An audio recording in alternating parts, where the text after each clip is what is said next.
Sunday online service युकेद्वारा सञ्चालित मित्रताको सवारी कार्यक्रममा यहाँहरूलाई स्वागत साथै न्यानो अभिवादन। जय मसीह। तिरस्कृत अवस्थामा दाउदले परमेश्वरसित सहायता मागे। भजन सङ्ग्रह 22 को 1 देखि 21। दाउदलाई परमेश्वरले एउटा भेडा गोठालोबाट उठाएर इस्रायलका राजा बनाउनु भएको थियो। उनको जीवनमा सबैबाट तिरस्कृत हुने दिन आउनेछ भनी उनले सोचेका पनि थिएनन् होला। तर जब दाउदका आफ्नै छोरा अब्सालोमले उनको विरुद्धमा षड्यन्त्र रचेर आफैलाई राजा घोषणा गरे, तब दाउद कुकुरले पुच्छर लुकाएर भागे चाहिँ भाग्नु पर्यो।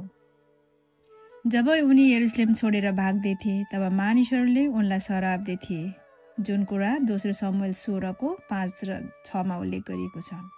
त्यसबेला मानिसहरूले त दाउदलाई तिरस्कार गरे नै, परमेश्वरले पनि उनलाई त्याग्नु भएको महसुस गरे। त्यसैले उनले परमेश्वरलाई पुकार्दै भने, हे मेरा परमेश्वर, हे मेरा परमेश्वर, तपाईँले मलाई किन त्याग्नु भएको छ? नयाँ करारका लेखकहरूले यस भजनलाई प्रभु येशू ख्रीष्टको बारेमा बोलिएको भविष्यवाणीको रूपमा अर्थ्याएका छन्। येशूले क्रुसमा आफ्नो प्राण अर्पण गर्न अघि चिच्याउनु भयो, इलोई इलोई लामा सबकतनी, अर्थात् हे मेरा परमेश्वर, तपाईँले मलाई किन त्याग्नु भएको छ? मत्ती 26 को 46। तिनीहरूले मेरो हात र मेरो खुट्टा छेडेका छन्, तिनीहरू मेरा वस्त्रहरू आपसमा बाँड्छन् र मेरो पोसाकको निम्ति तिनीहरूले चिट्ठा हाल्छन्।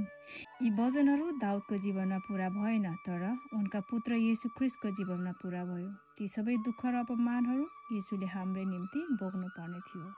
परमेश्वरले तपाईँहरूलाई प्रशस्त मात्रामा आशिष दिनुभएको हो। जय मसीह।